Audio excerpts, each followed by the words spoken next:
Hello everyone, my name is Riddhi. इस lecture में हम लोग पढ़ेंगे यूनिट 6.1 ऑफ PSIR ऑप्शनल।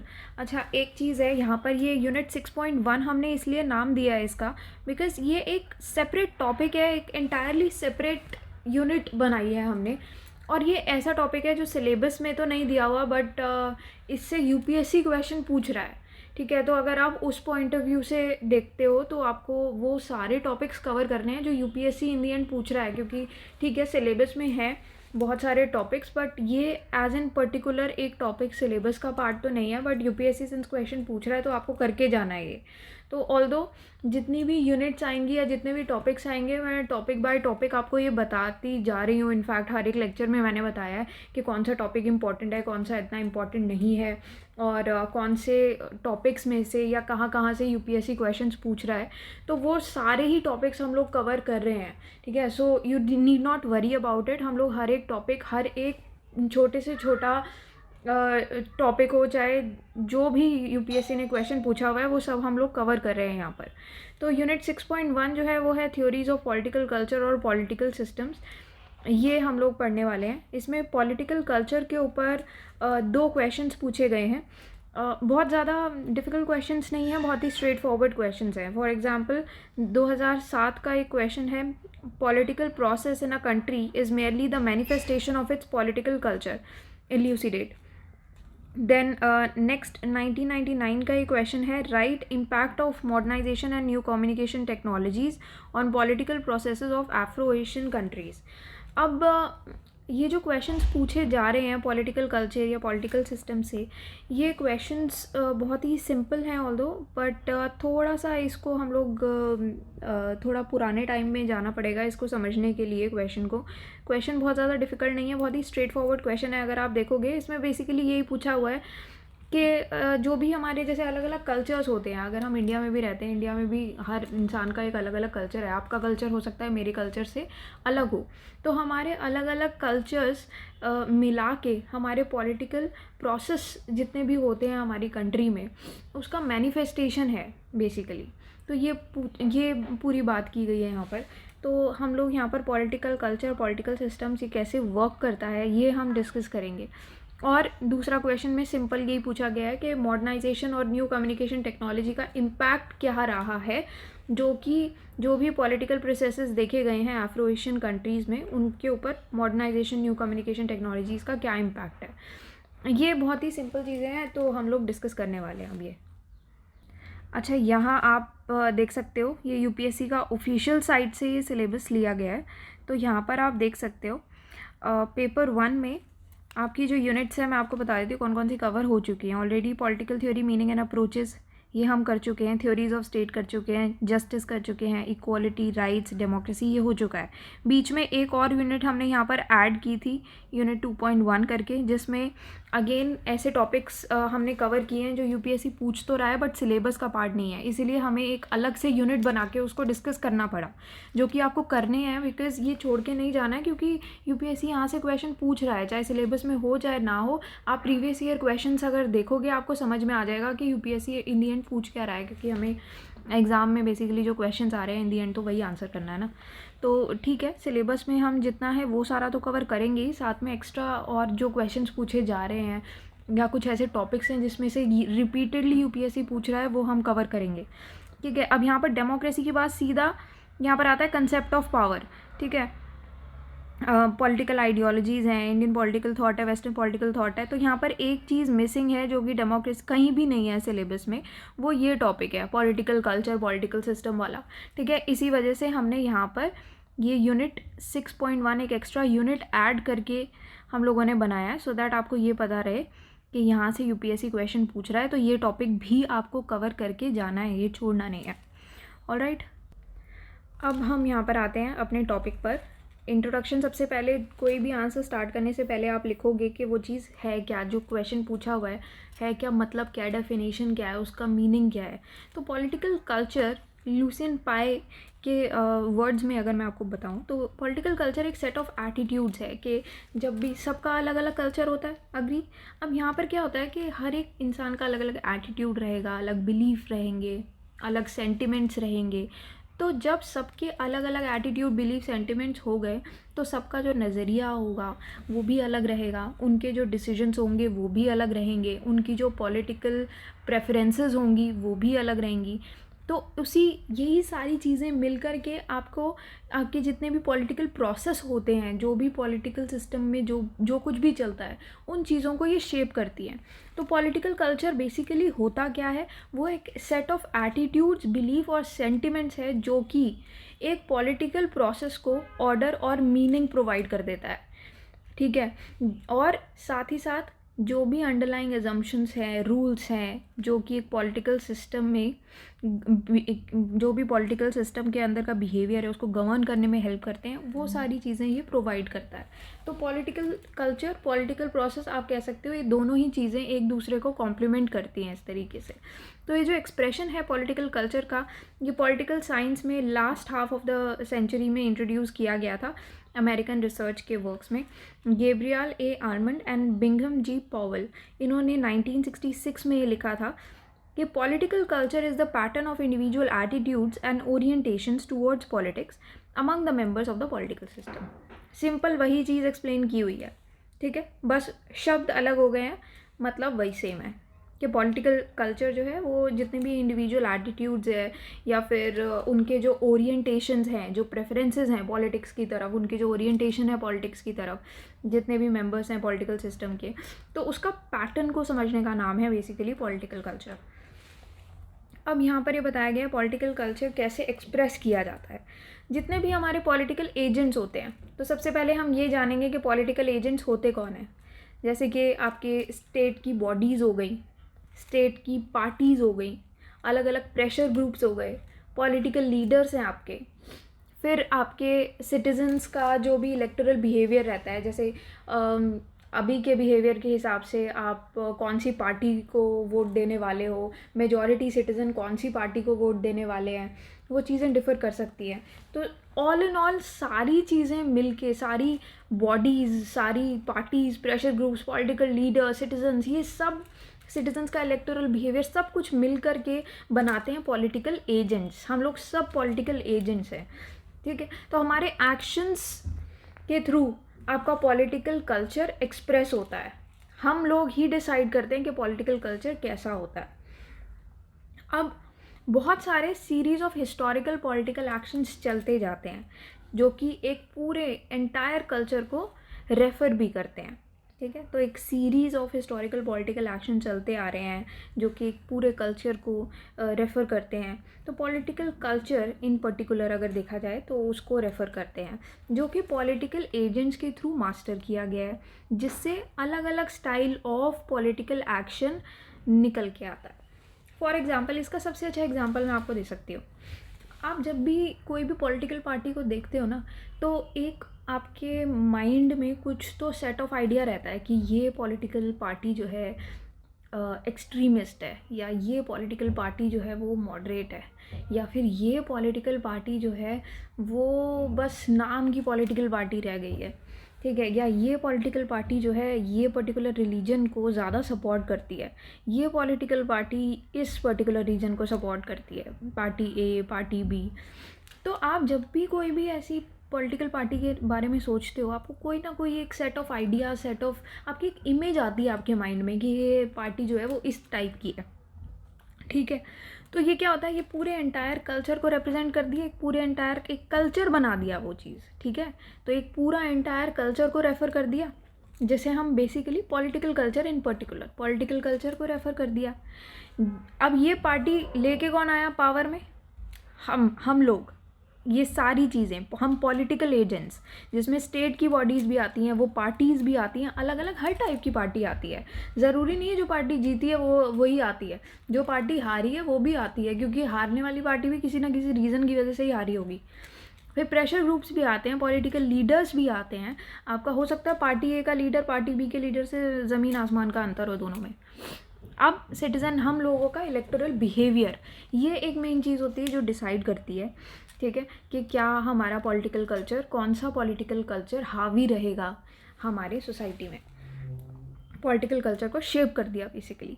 तो ये पॉलिटिकल एजेंट्स के द्वारा मास्टर किया जाता है जिससे अलग अलग स्टाइल ऑफ पॉलिटिकल एक्शन निकल के आते हैं। ऑब्वियसली आपने जिस पार्टी को जिताया वो अपना डिसाइड करेगी, ये एक एग्जाम्पल के तौर पे मैंने बताया यहाँ पर। अब जो पॉलिटिकल स्टाइल होता है, पॉलिटिकल स्टाइल किसका, कौन सा पॉलिटिकल स्टाइल, कोई भी लीडर जो भी पावर में आता है उस लीडर का पॉलिटिकल स्टाइल, या फिर किसी एक पूरी पार्टी का पॉलिटिकल स्टाइल। वही सेम चीज़ जो मैंने आपको यहाँ पर पॉइंट 1 में समझाई है ना, कि हर एक पॉलिटिकल पार्टी का एक अपनी एक इमेज आएगी आपके माइंड में, तो वो पार्टी का पॉलिटिकल स्टाइल या फिर प्रेशर ग्रुप का पॉलिटिकल स्टाइल, ये एक्सटर्नलाइज करते हैं आइडियल्स को, वैल्यूज़ को, प्रोजेक्ट्स एंड नॉर्म्स को, ठीक है, जिससे पॉलिटिकल एजेंट एडहेयर करता है। अगर एक पार्टी बहुत ज़्यादा ऐसे मानती है कि आपके कल्चर को मानती है, बहुत ज़्यादा आपके रिलीजन को मानती है, किसी एक पर्टिकुलर रिलीजन को मानती है, या फिर हो सकता है पॉलिटिकल पार्टी पूरा सेक्युलरिज्म को फॉलो करती है, तो आपको उसके आइडियल्स में, उसके वैल्यूज़ में, प्रोजेक्ट्स, नॉर्म, जितने भी चीज़ें हैं उसमें आपको सेक्युलरिज्म हावी दिखेगा बहुत ज़्यादा, ठीक है। जो भी पार्टी जिस भी चीज़ को फॉलो कर रही है वो चीज़ आपको हावी दिखेगी। क्यों? क्योंकि सारे पॉलिटिकल एजेंट्स जिस भी चीज़ को अडहेयर कर रहे हैं वो चीज़ एक्सटर्नलाइज दिखाई देगी। अब यहाँ पर एक सर्टेन पर्सनालिटी और पावर ऑफ इन्फ्लुएंस यहाँ पर दिया जाएगा। अब जो स्टाइल होता है पॉलिटिकल एजेंट का, वो क्या होता है, उसका, उस पॉलिटिकल एजेंट का अपना एक कल्चर, वही उसका स्टाइल होता है। उसके एक्शंस में भी उसका कल्चर नज़र आता है, उनकी पॉलिटिकल सिविलाइजेशन, यही उनका कल्चर है, ठीक है। तो basically the style of a political agent is their culture in action, their political civilisation. Alright, अब यहाँ पर बात की गई है कि पॉलिटिकल प्रोसेस होता क्या है। तो पॉलिटिकल अपॉर्चुनिटी थ्योरी, जिसको हम पॉलिटिकल प्रोसेस थ्योरी भी कहते हैं या फिर पॉलिटिकल अपॉर्चुनिटी स्ट्रक्चर भी कहते हैं, ये है क्या बेसिकली। तो ये एक अप्रोच है सोशल मूवमेंट्स की, जो कि बहुत ज़्यादा पॉलिटिकल सोशियोलॉजी से इन्फ्लुएंस हो रखी है, ठीक है। तो ये यहाँ पर ये आर्ग्यू करते हैं बेसिकली कि जो सोशल मूवमेंट्स की सक्सेस होती है, कोई भी सोशल मूवमेंट जो भी चलती है, उसका या तो वो सक्सेसफुल होती है या फिर उसका फेलियर होता है। तो या उसकी सक्सेस और फेलियर ये किससे डिसाइड होती है या किस चीज़ पर डिपेंड करती है, जो आपकी पॉलिटिकल अपॉर्चुनिटीज़ होती हैं उससे ये अफेक्ट होती है, ठीक है। तो पहले सबसे पहली चीज़ जो होनी चाहिए वो होनी चाहिए पॉलिटिकल अपॉर्चुनिटी। पॉलिटिकल अपॉर्चुनिटी कब आती है? जब कोई भी चीज़ या कोई भी सिस्टम वल्नरेबल होता है। और कोई भी सिस्टम वल्नरेबल कब होता है? जब या तो उसका जो पॉपुलेशन है वो चीज़ एक्सेप्ट नहीं करती, या उस सिस्टम में कोई फ्लॉज होते हैं। यही कुछ कंडीशंस होती हैं जिसकी वजह से पॉलिटिकल अपॉर्चुनिटीज़ अराइज होती हैं। अब जो पॉलिटिकल अपॉर्चुनिटीज़ अराइज होती हैं तो उसमें आती है फिर सोशल मूवमेंट्स का रोल आता है। सोशल मूवमेंट्स अपना रोल कैसे प्ले करती हैं कि वो जो आपका पूरा पॉलिटिकल कल्चर होता है उसके हिसाब से सोशल मूवमेंट्स आगे रखी जाती हैं, जिसके बाद ये चीज़ शेप होती है कि पॉलिटिकल प्रोसेस कैसा चलेगा। तो इसको हम पॉलिटिकल प्रोसेस थ्योरी या पॉलिटिकल अपॉर्चुनिटी थ्योरी या फिर पॉलिटिकल अपॉर्चुनिटी स्ट्रक्चर भी कहते हैं, ठीक है। तो बेसिकली ये क्या करती है पॉलिटिकल प्रोसेस थ्योरी? ये एक एक्सप्लेनेशन ऑफर करती है। किस चीज़ की एक्सप्लेनेशन? जो कि आपकी हो गई कंडीशंस, हो गई माइंडसेट, हो गया आपका, फिर आपके जो एक्शंस होते हैं। तो आपको ये एक्सप्लेनेशन ऑफर करती है कंडीशन, माइंडसेट और एक्शंस के लिए, जो कि एक सोशल मूवमेंट को सक्सेसफुल बनाती है कि वो सोशल मूवमेंट अपने गोल्स अचीव कर सके, ठीक है। तो पॉलिटिकल प्रोसेस थ्योरी ये कंडीशन, माइंडसेट और एक्शंस प्रोवाइड करती है कि एक सोशल मूवमेंट सक्सेसफुल बने और अपने गोल्स अचीव कर ले। बहुत सिंपल है। अब इस थ्योरी के हिसाब से पॉलिटिकल अपॉर्चुनिटीज़ सबसे पहले होनी चाहिए, कि पॉलिटिकल अपॉर्चुनिटीज़, कोई भी आप बदलाव लाना चाहते हो तो उसके लिए सबसे पहले तो अपॉर्चुनिटी होनी चाहिए, पॉलिटिकल अपॉर्चुनिटीज़ होनी चाहिए। अब उसके बाद आता है रोल मूवमेंट का, किसी भी सोशल मूवमेंट का। तब जाके कोई भी सोशल मूवमेंट अपना कोई भी ऑब्जेक्टिव हो गया या गोल हो गया वो अचीव कर पाएगी। उसके बाद जो मूवमेंट है वो अल्टीमेटली वो चेंज ला पाएगी, जो भी आपके एग्जिस्टिंग उस टाइम के पॉलिटिकल स्ट्रक्चर होते हैं, प्रोसेसेस होते हैं, उस हिसाब से वो मूवमेंट चेंज लाती है।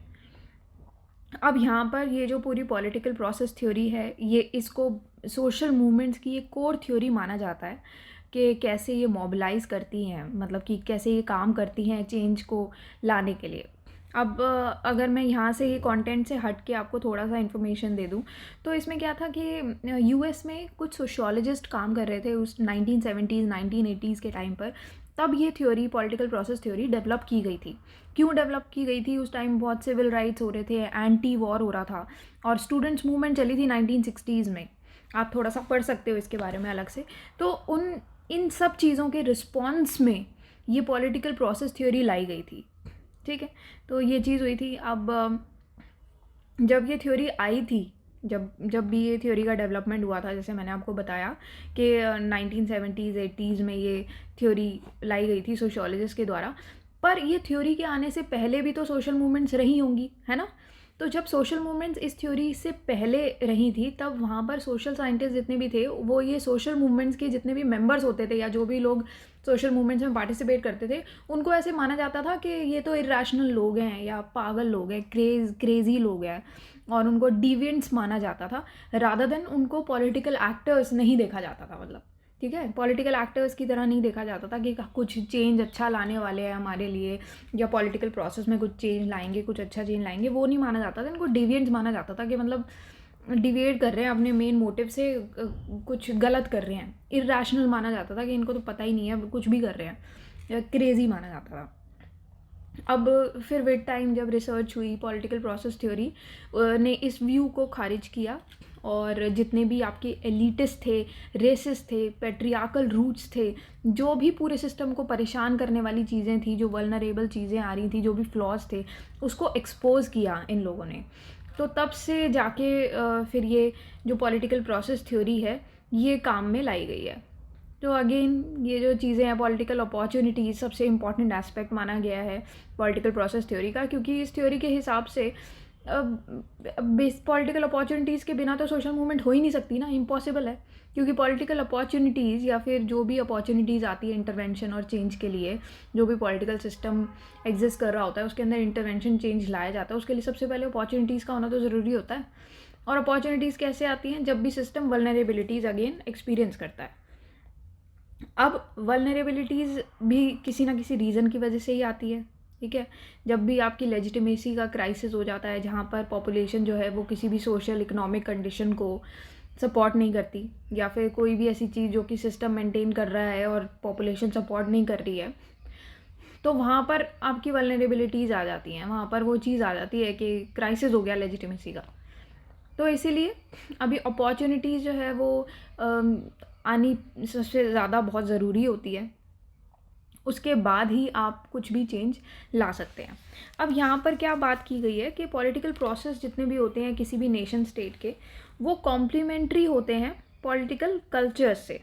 पॉलिटिकल कल्चर्स जो कि ह्यूमन कम्युनिटीज़ के होते हैं। और क्यों होते हैं? क्योंकि ये बहुत ज़रूरी होते हैं, क्योंकि जितने भी आपके पॉलिटिकल एलीट्स हैं, या फिर जो आपकी फ्लेक्सिबिलिटी है, वर्सेटैलिटी है इंस्टीट्यूशंस की, पॉलिटिकल जुडिशियल ऑर्गेनाइजेशंस होती हैं, उनकी इनोवेटिव पावर जितनी भी होती है उनको टेस्टिफाई करने के लिए बहुत ज़रूरी होता है। तो इसी वजह से पॉलिटिकल प्रोसेसेस जितने भी होते हैं किसी भी नेशन स्टेट के, ये कॉम्प्लीमेंट्री होते हैं political cultures and human communities के।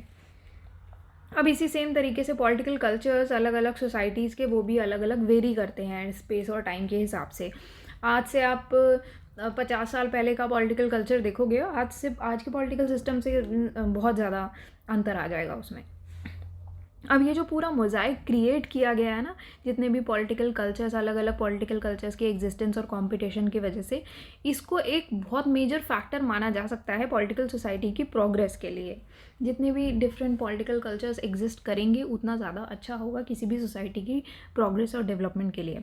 अब पॉलिटिकल फोर्सेस का एक पार्ट इस रियलिटी से अवेयर भी है, और इसी चीज़ को वो स्टिमुलेट भी करता है अलग अलग प्रैक्टिकल मीन्स के द्वारा।